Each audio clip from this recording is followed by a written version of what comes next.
Greetings, everyone. Pete Pardo here from Sea of Tranquility. Welcome to another episode of Ranking the Albums. Today, in the co-captain's chairs, my comrades from 4 Fusion Friday, and in the product seat, Mr. George Lamie and Eric Porter. What's up, guys?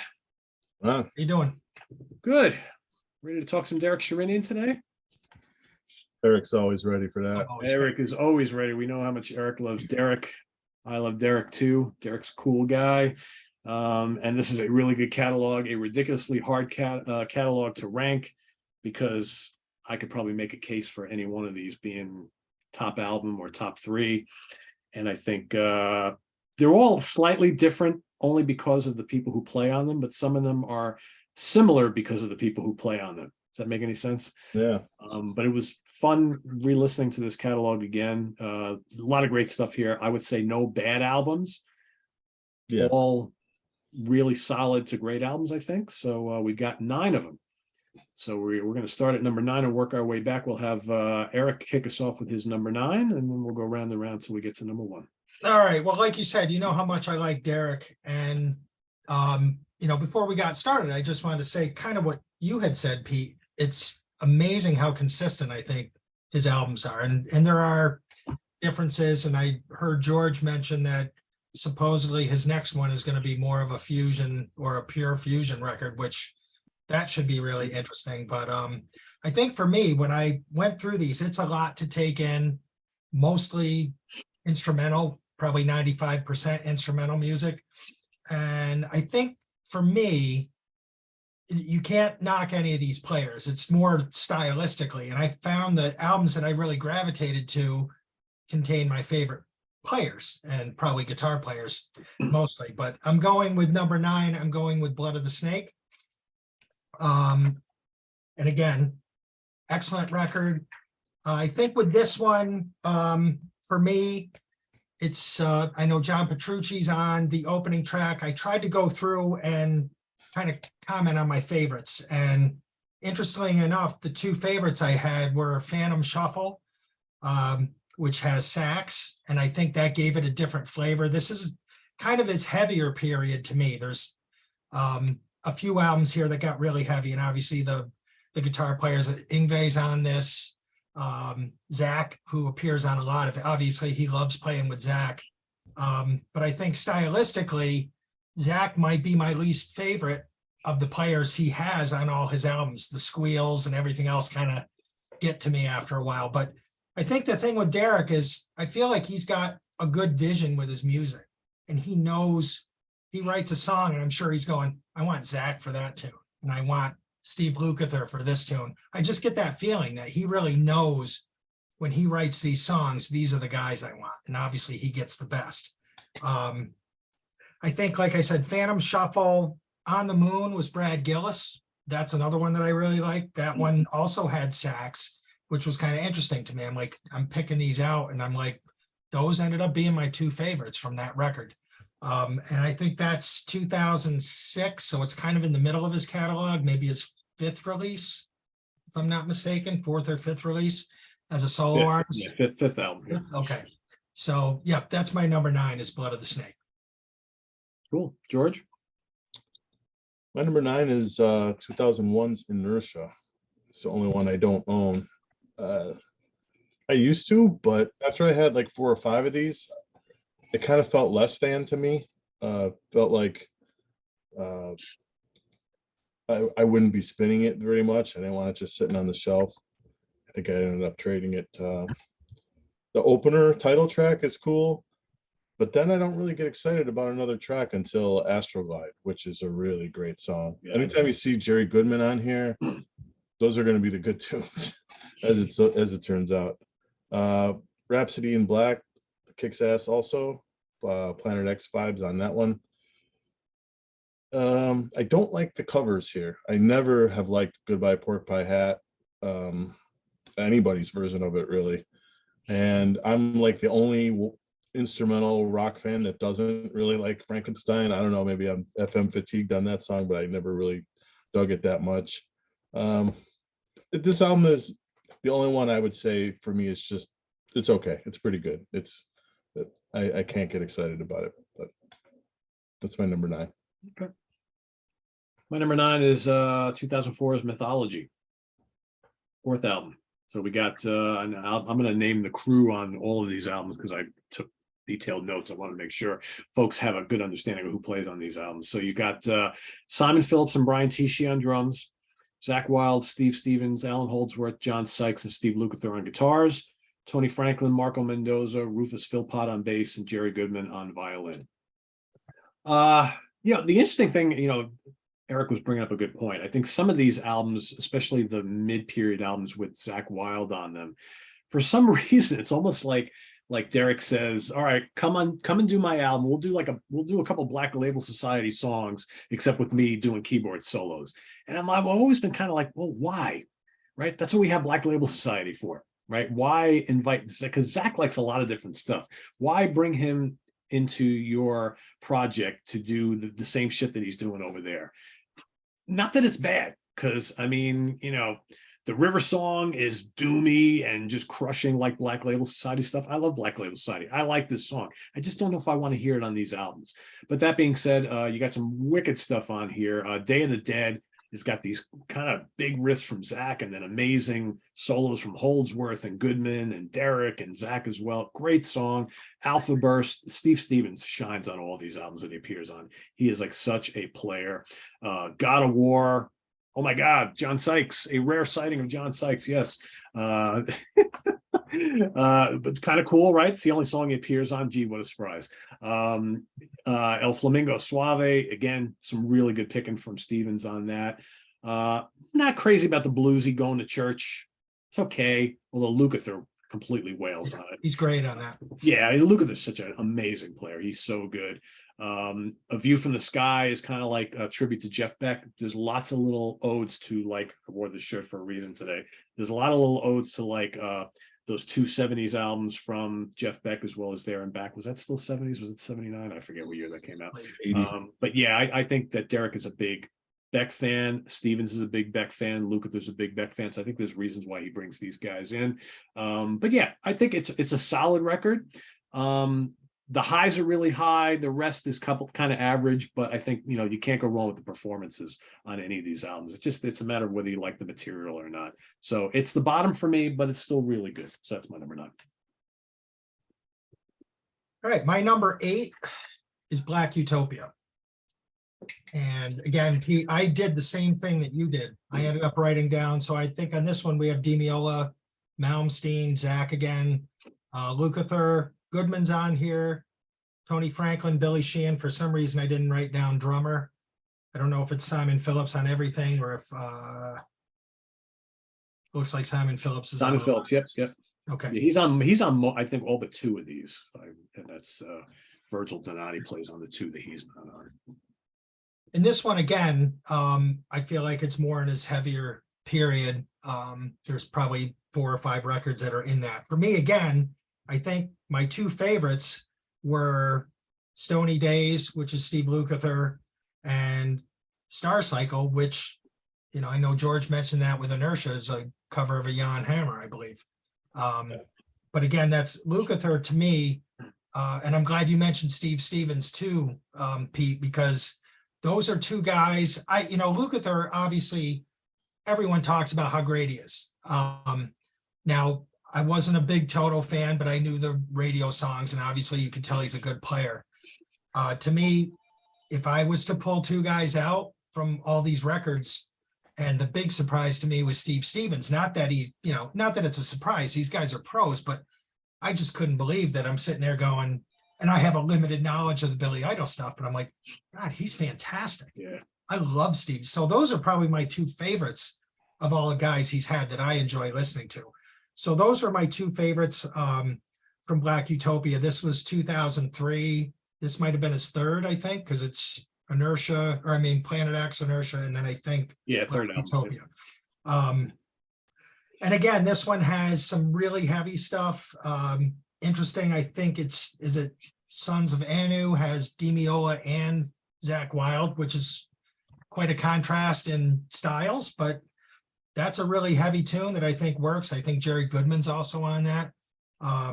But again, just a great cast. And I think another thing that's really interesting is he brings all these guys together, and you might think it's maybe a little discombobulated. I don't know how he does it, but these are, like we talked about, how consistent these records are. You don't normally get an all-star cast record that sounds cohesive, and all these records just sound like this is a band. I mean, I don't know how he does it. God bless him for doing it, but it's incredible to me that, because you kind of sit there and think, why isn't he putting a band together? Yeah. But I just think he writes these songs. He's like, that's a Steve Lukather song. I want Jerry Goodman on this. They all sound, they just work. I don't know how he does it, but they work. He told me himself that his goal is to play with all his heroes at some point or another. I think he's doing a good He job. just of loves that, recording and making music, and he's like, and I'm going to invite everybody that I love to come play with me. That's nice. That's something to be said about that, right? And there's something to be said that they all accept the invitation, Yeah, right? yeah. I mean, they want to work with him too, obviously. Yeah. There's been a couple guys he's had to trade with, like Schenker and Ingve, but he gets it done. Yep. Yep. Cool. All right, George. My number 8 is Blood of the Snake, 2006. Like Eric said, Phantom Shuffle, easily my favorite song here. It's got that stuttery feel. Brandon Fields on sax. It's almost like a real fusion-y feel. I had to look because I thought that Phillips might have wrote it, but no, he didn't write it. Then you got Zara Steel, the opener with he's trading with his old bandmate Petrucci. That's a great one. Yep. I love the vibe of the title track also, and Ingve is killing it on that tune. That kind of, those are all in the Been Here Before. It's a good softie actually. Those are all in the first half. I feel like the back half of Blood of the Snake kind of trails off and ends kind of ignominiously. The cover of In the Summertime with Billy Idol and Slash is a no, Derek. It's a why did this happen kind of a thing. But yeah, if the whole thing was as good as the first half, I would have this higher, but as it sits, it's number 8 for me. Yeah, that's also my number 8, for a lot of the reasons you said. Yeah, the highlights are the same for me. Again, you got another, The Man with No Name is another kind of like vocal piece with Zach singing. Sounds like could have come from a Black Label Society album. I like it. I just don't know why it's here. It doesn't need to be here. I love The Monsoon, Prelude to Battle, Viking Massacre. I mean, Ingve just rips on those. They're pretty heavy. Overall, it's a fairly heavy album. And I love, I'm sure we'll talk about it quite a bit during the show, but I love how Derek just plays like a guitar player. He plays keyboards like a guitar player. And like sometimes he's just wailing away, and you know that he grew up listening to all the great guitarists like, Van Halen and Vi and all those dudes, Beck and all those guys. Because he just plays with this reckless abandon that I love. And he's got all these cool sounds and things. And yeah, good stuff. This is a really strong album. But yeah, In the Summertime is dreadful. Why is it here? It's just no good. Oh yeah, Slash is on it. Like, who cares? It's just no good. I mean, I'm sure they had fun doing it. I get it. Yeah, I think it was probably more of like, let's just screw around and put something out there. But yeah, we got Billy. I forgot to mention we got Billy in the studio. Let's just play a fun song. We'll do a cover. Yeah, whatever. Right. Good thing it's at the end, right? Skip. Exactly. Skip. All right, number 7. So I want to follow what you said, Pete, because obviously when we've talked about him before, I think Lewis and you both kind of busted on me. Like, the reason I like him is because he sounds like a guitar player. But what's interesting is when you kind of have this on, it's not background music necessarily, but I've been doing a lot of listening. He's probably the artist I've listened to most this year, because after I got Vortex, I went back, filled in the catalog. But there's a lot of times where I'm like, your ears perk up and I'm like, oh, that's a keyboard solo. Like, I'm still thinking it's a guitar solo if you're not like sitting there like listening to it, if you just have it on. And like you said, I just think his sounds are great. He obviously, even his mellower stuff still for some reason just has power behind it. To me, it's just, it's always balls out. And I think one of the things is when I think about him, and obviously with his resume, he's played with so many people, but I'm thinking there's a ton of great players out there, right? Whether you're talking guitar, keyboards, drums, the guy can write. Yeah. Because a lot of these songs do stick in your head. I think they have great melodies on some, and obviously I think whether it's a lack of ego or what, it always surprises me that a lot of these songs are guitar led. The melodies are carried by the guitar a lot of times, and obviously Derek takes his turn just like everybody else, but he lets these guys shine on these records. You know, he doesn't bring them in to say, hey, I had Steve Lukather on my record. Luke gets to play on these. And I'm sure they have a blast too. It's a little different for them, right? They come in, blow off a solo and sit down at the mixing board and work with them. It looks like him and Simon play with these guys a lot. My number 7, I'm going with Molecular Henosity. 2009, and this has Brett Garsed, who I really like. So that first, I think it's Antarctica, Ascension, and Primal 11 right out of the gate. Great stuff. That's a killer opener. This also has Zach. Rusty Cooley, I was pretty impressed with it. I don't know that I knew much by him. He put Frozen by Fire, I think is the track he's on. Maybe there's another one. I'm just going through my notes. Yeah, But he's a Lion Music guy, if I remember correctly. Okay. Solo albums for him. Really, I really thought, was like, wow, he plays some player. great stuff on that. I think the 2 songs, so like I said, kind of that opening suite that has Garsed, that's my favorite. And I like The Lone Spaniard.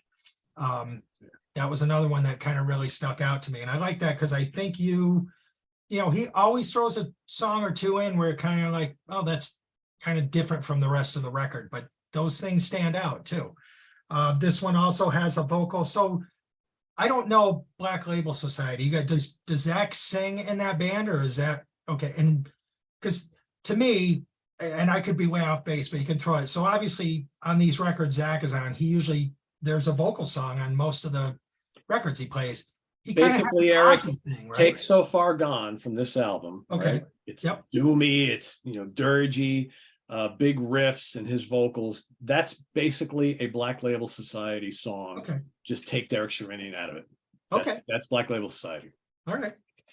Makes sense. Yeah. So I'm going Which with there's that. nothing wrong with it because it's a great song. I really like the song personally. It just doesn't make sense to me to bring him in to do the exact same thing he's doing in his regular band on these albums. That's my issue with them.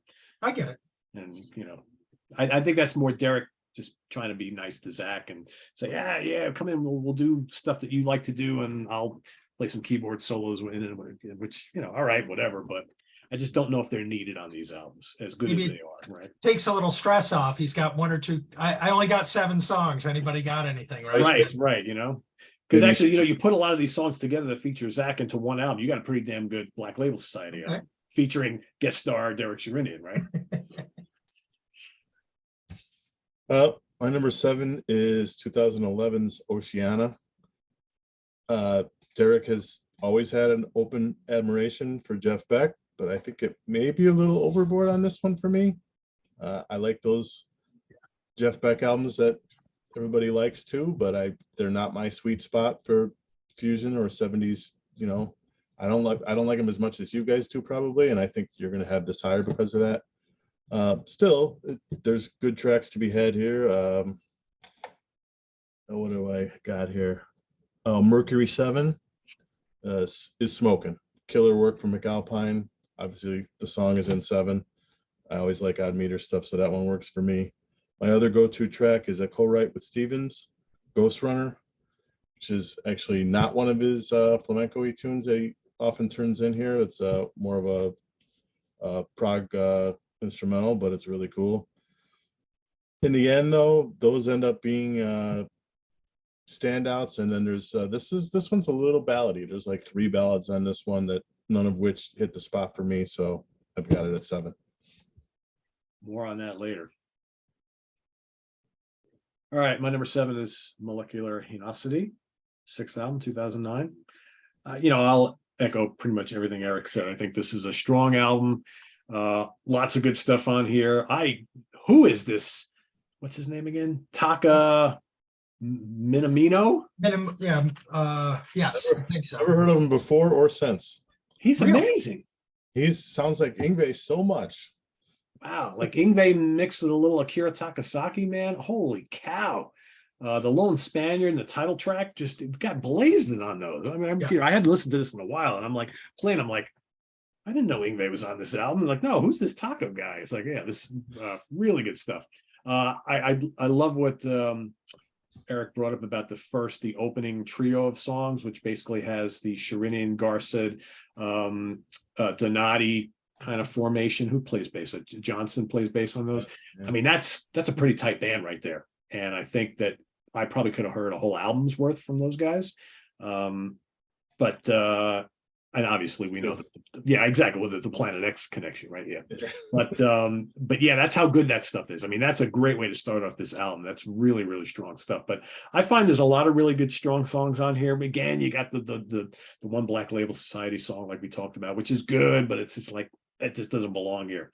But all in all, I think cool artwork, cool album, good production. I like it. I mean, we're getting into, like, for me, well, all these albums are really good, but like everything from here on in is just top-notch stuff, I think. So that's my number 7. Okay. My number 6, I'm going with Mythology, and that is 2004. I think that's his 4th release. Yep. And I gotta say, One Way or the Other might be one of my favorite tracks he's ever done, with Holdsworth and Goodman. I just heard that and I was like, God, give me more of this. So you're going to call me a dork, but you know how they put all these super groups together. And I think Sherinian's been with Black Country Communion, Platypus. He's been in a bunch of them. So I put my own super group together from Sherinian albums. And I went with, like, I was trying to think of a name. So I went with like a Max Webster. So I went with DJ Tossie is the name of this band. These are my favorites. I got Derek, Jerry, Tony Franklin, Steve Lukather, and Simon Phillips. That would be my all-star band if I could have them do a record. Little dorky. Day of the Dead, Zach and Holdsworth. We don't have Jamie Laszlo on the show, but you're taking his place. I had a prop. I had to have a prop. Day of the Dead with Zach and Holdsworth. Again, very contrasting.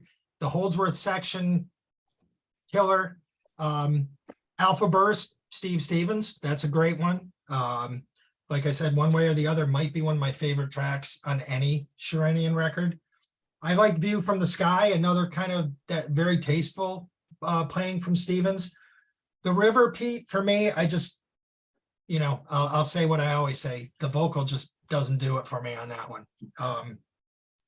And again, like I said, I know Zach's a great player. I'm not disparaging him at all. It's more stylistically for me. I think the overdoing, the squeals and things like that, just the pinches or whatever it's called, just kind of gets to me after a while. But obviously he's an amazing player. And again, I just think obviously Derek loves him because he has him on pretty much every album at some point. So, and he's great. But that one just for me, the vocal kind of, I'm done. I cut it off at 8 tracks. So there's no, I have an 8-track for Mythology, not 9, but that is my number 6. My number 6 as well.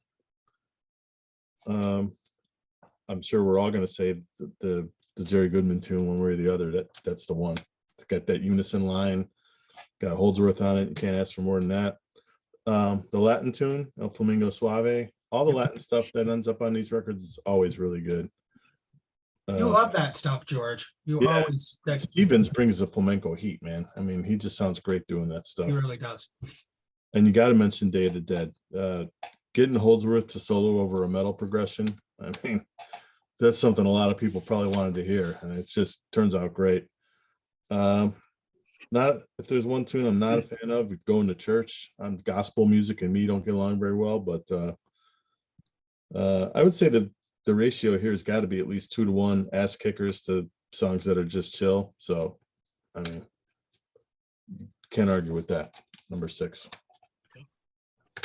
My number 6 is Inertia from 2001, second album. I like that you got Luca. They're playing a good chunk of the solos on here. Man, him and Derek make a really good team, I think. They do. Simon Phillips sounds great on here. You know, they get great bass players on here. Goodman's on here. Man, title track is really cool. It's kind of spacey. It's kind of prog. It's kind of metal. You know, Derek and Luca just shredding up a storm. You know, Frankenstein is cool. It's big and crunchy. Do we need to hear it? Everybody covers Frankenstein. Goodbye Pork Pie Hat is done really well. But for me, it's like once Jeff Beck does that, do you really need to? have anybody do it. I mean, I know why they chose it. It's good. Evil Knievel is great. It's heavy. Mata Hari is cool. Rhapsody in Black is awesome. Astroglide is great. I don't know. I like this album. Strong album, well produced, good players on it as always. So it's fun. I'll follow you up. That's my number 5. Again, like you said, the title track, having Lukather and Goodman. Yes, please give me more of that. Awesome. And I think that's one where Luke, his phrasing and his playing, it's, I don't, again, I've heard about him, read about him, but just hearing him, these albums for me, he just does it. And like I said, with my super group, I'm having Lukather as my player. Astroglide I thought was really good. That's got Jerry Goodman as well. Great tune, good back and forth with Derek and Goodman on that one. Trying to think, and then Rhapsody in Black, the closer. That's another one, Lukather, but it's just, that's intense, great closer. So great opener, great closer. I mean, and I think I agree with you. I get why he might want to do Frankenstein just because it's that iconic keyboard song, but I love his compositions. I'd rather hear an original than a cover, and especially that cover, like you said, that has just kind of been overdone. But they do a great job with it. And I think that Zach is on that one, right? Zach Wild plays on that. Yep. And even Mari Hari, or do I have that wrong with Lukather on that one? That's probably one of the more mellow ones that George was talking about, but I love to hear him play. So that's my number 5, Inertia. So did you say you haven't listened to a lot of Toto? I haven't. So I know I need to correct that because this has put me on a Lukather binge. So I would say go out and listen to Kingdom of Desire and Hydra. Make that like your homework. I think you will, again, it's mostly vocal oriented stuff, but man, his playing is phenomenal on both. Really different on both, but you get Kingdom of Desire is definitely more shreddy, bluesy, fusiony, and the stuff on Hydra is a little more tasty, I think, but still really, really good. I don't know. I'm a big Toto fan, so I could talk about Toto all day, but yeah, he's an amazing player. He's got some really good solo albums too. good. Yeah, I got to check more of him out for sure.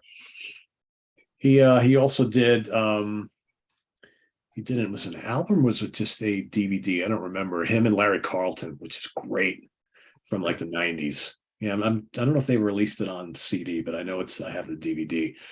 That's really good too. They did like a tour together. So anyway, I digress. I could sit and talk about Lukather all day. All right, George, number 5.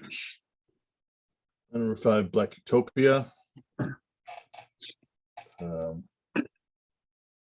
me, every time I think about this album, I only think of one thing. You get Demiola on a track, it's cool. He doesn't do a lot of sessions. And you get Yngwie on a track, again, he don't do a lot of sessions. But you put him on the same track, you are the man, Derek. We were just talking about on Port Fusion Friday about how T. Lavitz gets Gambale and Morris on an album and doesn't put them on the same song. And that's happened before. Gary Husband had an album with Holdsworth and McLaughlin and didn't put them on the same song. Derek thinks of that stuff because he's a fan too. That song's incredible. Top 5 Sherinian song. Yep. Nightmare Cinema is cool. One of the better Zach performances, I think. The closing title track, that's got a real cool vibe to it. I like that one. And like Eric mentioned, Star Cycle is the Jan Hammer cover. That's the token Jeff Beck feel song of the album. Honestly, it's a very solid album all the way through, but every time I think of it, all I can think about is Sons of Anu. That song is just incredible. So my number 5. Yep, cool. My number 5. God, where to put this one, right? This one probably moved around the most in my ranking. I almost feel bad that it's at number 5, but I think when it comes down to it, I actually like the Planet X albums by the band a little bit better. So I'm going with Planet X from '99, the first solo album. Is my number 5. It's great. It's an awesome album. Garcid, Franklin, Donati, Sherinian. I mean, 3-part Atlantis suite is terrific. Crab Nebula is just amazing. Box is really cool. Box could have been on the Jeff Beck's there, and that's kind of like, but to me, Box is like like you said, the token, like kind of like Jeff Beck tune. That could have been a leftover track from There and Back. Money Shot is great, some great synth solos. Day in the Sun is nice and heavy. Donati just absolutely smokes on Space Martini. And then you got Brunei Babylon, which is it's a great album. It's a great album. I think I like the others just a tiny bit more. So here, there's almost no distinction between these albums. These are all excellent albums here. So you ask me tomorrow, this could be my number 1 or 2. And I wouldn't be surprised if one or both of you guys have this right at the top, because I almost did. It actually was. And then the more I kept listening to these, I'm like, so, but I think, what's interesting, and we'll get to this catalog at some point in the not too distant future. They went and did, for those watching, Derek and a couple of these guys and then different guys put together a band called Planet X, who have 4 or 5 albums. I'm trying to remember. 4 with the live. 4, yeah. I think the standards are so high for me with that band, even though this is kind of the seeds of that. I think in my mind and my ears always kind of rates those a little bit higher because it was an actual band. I don't know. I know that makes absolutely no sense at all, but this is great. I'll stop there. It's a great album, regardless. Well, Pete, I seem to be following you one ahead of you on this one, but I'm going with Planet X as my number 4. Yeah. And funny, because I was going to ask the question as to, because this came out in 99, I think the first actual Planet X album was 2000, right? Yeah. So when I originally saw this, I was almost confused, like, oh, this is in his solo category, but then he comes out with the band Planet X the year later. So, and again, I think George turned me on to Brett Garson with some other stuff like the Uncle Mo's Space Ranch and things like that. So I really enjoy his playing. And as you said, in the solo discography, this is the only one, I guess, where it's a consistent lineup, or a band, I suppose. At that point, I don't know if that was his idea. And then he went and did Planet X. And I think you mentioned Day in the Sun, Pete. That was one of my picks. I think Box and Space Martini. I know you mentioned Donati. I love the riff in that. The guitar riff is fabulous in that. I don't know. Like you said, I think when it got to this, the top 4, same thing. I was kind of circling, like, I want to put this here, I want to put this there, but tomorrow this could be 2, 3. I don't think it replaces my 1, but it's up there at the top. So that's my number 4. Do you imagine if, like, you, for the last 20 some odd years, you had the privilege of playing alongside Virgil Donati, Brian T. Or recording, I should say, because he hasn't always played live with them. Simon Phillips, Virgil Donati, and Simon Phillips. I mean, all 3 of those dudes have done some incredible drum work on these albums. Absolutely. Tishi is like really, really spectacular. Doesn't he plays guitar? He's a killer guitar player. He's a killer guitar player as well. Because I was going through the credits, I'm like, whoa, wait a second, he's the drummer. I'm like, yeah, he could probably best most of the guitar players that are out there. If Tishi tomorrow decided to no longer play drums and just play guitar, no problem. Yeah, incredible. He's amazing on both. Yeah, and I think just to have Simon Phillips on board, I mean, like you said, with his pedigree, and Simon's a really good writer, and he's an expert writer. Yeah, so they have formed like a pretty tight bond, and it's kind of cool to see. And I had forgotten that he was a part of most of these albums. But for some reason in my mind, I had it. Well, he's only worked with Derek on the last couple, but then you go back and revisit these, like, oh shit, he's on most of them. So I think on a lot of the old ones, he's just the drummer, whereas now he's got that increased role with the co-songwriting and the production. So it feels like he's more a part of it now. Yeah, exactly. Yep. All right, my number 4 is Molecular Henosity. I wore this out in 2009. It was like a top 5 album of the year for me. Like Eric said, the opening trilogy, incredible. Antarctica, Ascension, Primal 11. That's as close as we're going to get to Planet X again. It seems like, hopefully they come to their senses and do something else. But if not, that's as close as we're going to get. That again, probably a top 5 Sherinian song for me. Frozen by Fire, the Rusty song, that's really good, really catchy. I was kind of surprised because I think Rusty's band, Outworld, I think they were called. They were kind of kind of an average metal band out of Texas, so I didn't expect a lot out of it, but that's really good. Molecular Hainosity, even So Far Gone. You know what? I don't listen to Black Label Society, but I don't not like any of these vocal songs on these albums. I get along with all of them. He's You not might actually like some of the Black Label Society stuff. yeah, he's not my favorite singer, but I don't have a problem with him either at the same time. But again, this is kind of like the last one with where one song kind of gets my attention, but here it's 3 songs. That opening suite, just that alone makes me put this up at number 4. I didn't think to ask Derek this when I talked to him back whenever that was, earlier this year or whatever. I lose track of when I talked to some of these guys, but I didn't even think to bring up the whole Planet X thing. It's like, what is stopping them from doing something else? Is it just because they're all so busy doing other things? Or I know McAlpine was sick for a while, so it's. I saw an interview with, I think, Derek, where he said for the way they want to do it is they need 3 months of uninterrupted writing and recording time, and without label support, they don't have that. They need to work. So that's just not going to happen. They refuse to compromise. But if they did this kind of stuff as those first 3 songs, I'm sure they didn't have that for that. So Yeah, you need to compromise a little bit. Who knows? All right, number 4 for me is Black Utopia, 3rd album, 2003. Everything you guys said. Lukather just is amazing on this. I mean, Sweet Lament is a nice melodic track, and that's the greatness of Steve Lukather. He's just so melodic. So tasty. Sons of Anu is just amazing. Yngwie and Demiola. Love that one's playing electric, one's playing acoustic. It's what you'd expect. Stony Days is great. More Lukather love there. This is really good. I played this a ton when it first came out. Still like it quite a bit. So that's my number 4.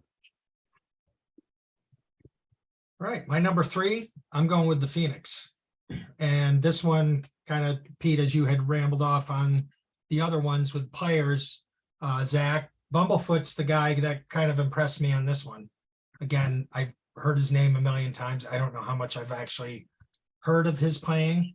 But I think like Empyrean Sky, kind of a Middle Eastern tinge, and I like his playing on that a lot. George introduced me to Hiromi when I first connected with him on this channel.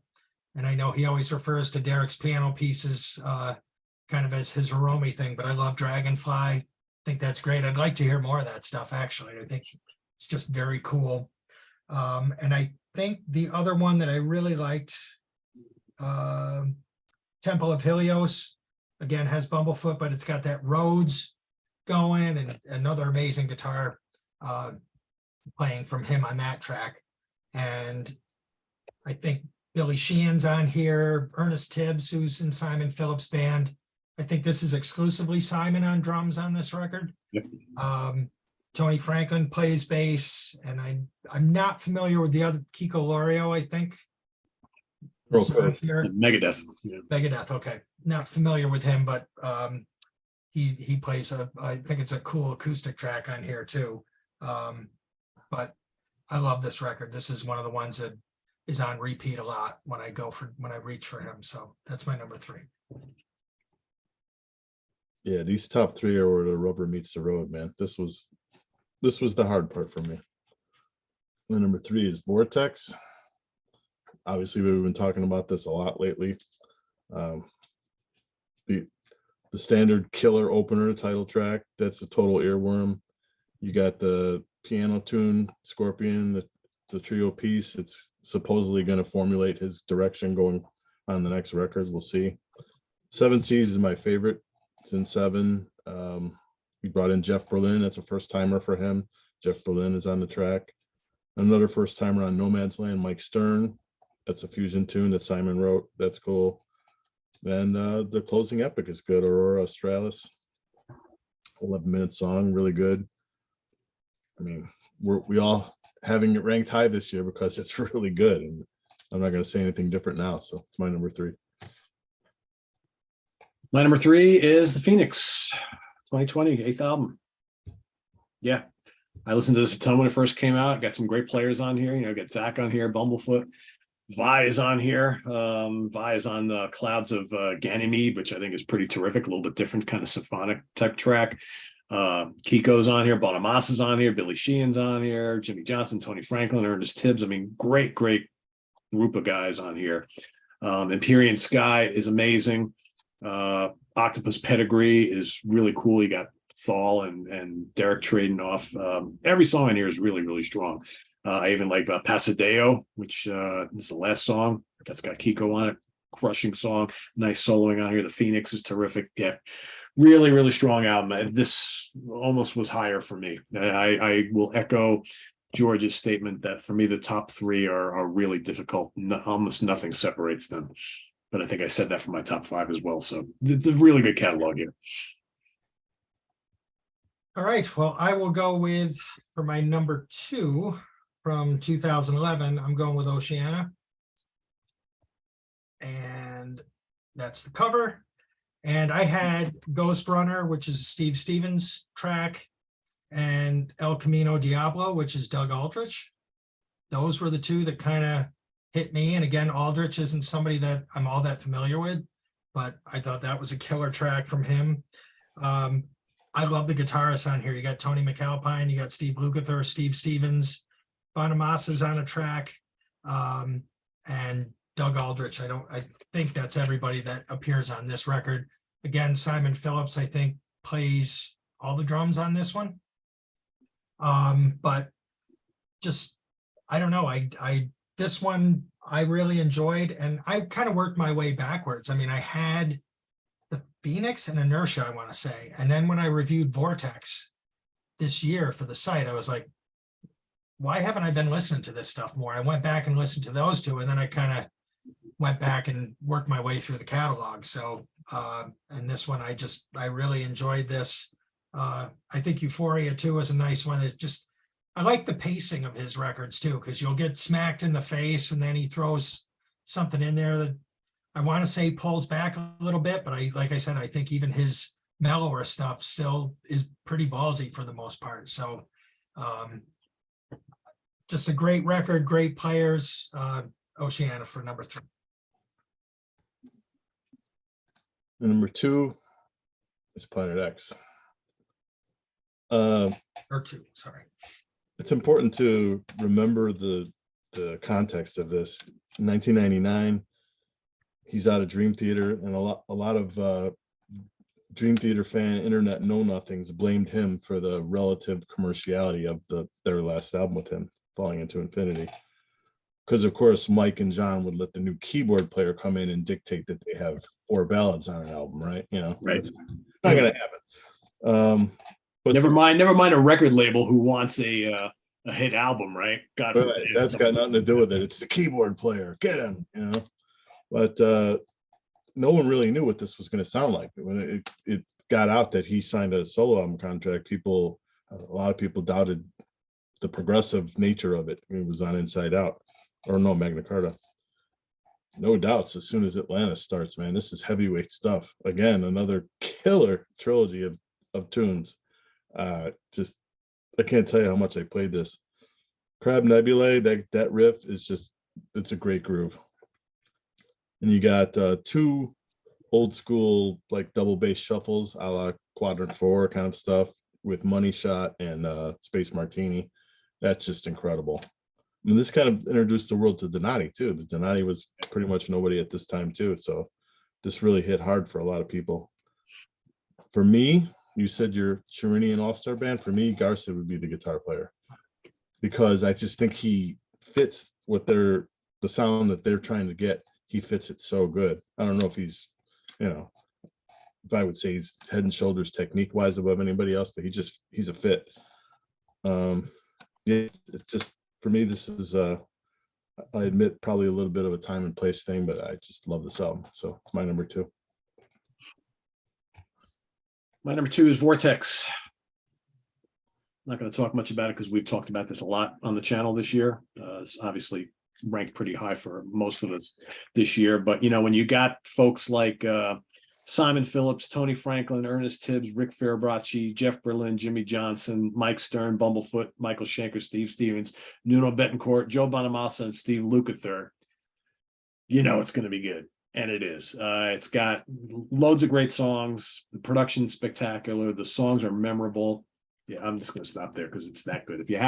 If you're watching this and you haven't been prompted to go listen to this yet, after all we've gushed about it this year, then you're seriously missing out. That's all I'll say. Well, I should follow you, Pete, and shut my mouth, because I gave this a 5-star review on the site this year, and this was the reason I went back and bought the entire catalog and had probably listened to Derek more than any other artist this year, I think. Just trying to absorb all this. And same, you mentioned all the players, but I have to say again, I think you can be the greatest player in the world. If you can't write a song, nobody cares or nobody wants to listen to it. And I just think he's a great composer. I mean, and to be that ballsy, and I do hear what George says on, some of them, you throw in a couple of the softies, but even his softies have balls. And again, he's got that, is it Scorpion, where that's the one where he's doing the piano thing. So George, if your info is correct, I'm really excited to hear what's coming. Because yeah, that's a post straight from him. So I dig that stuff. So I'm fine if he wants to throw a few more of that in there, or if that's the direction he's going in for the next record, bring it on, because I love it. I love that stuff. But again, this one had, I know, Pete, you're a big Schenker fan. What'd you think of that? Good guest. I was happy that he's on there. I didn't think what he contributed was as spectacular as some of the other guys. Okay.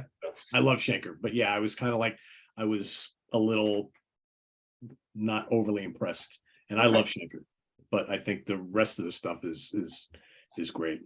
And I think, cool. Is this the first time Betancourt played on one of his records? So yeah, he had him on. No sounds great on here. Yep.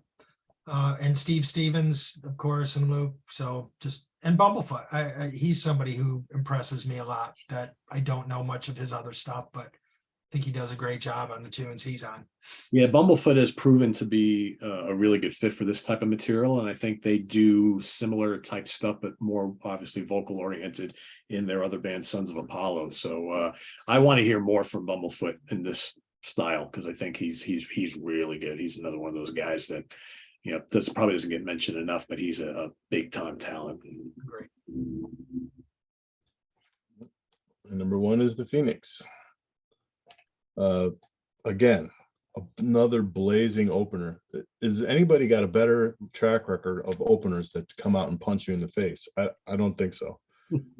I think it's meant to evoke memories of the Quadrant 4 kind of songs where he just comes in and just annihilates you.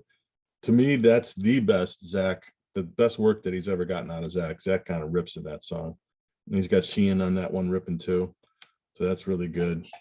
My favorite here, though, is Temple of Helios. To me, that almost evokes a little bit of a RTF vibe.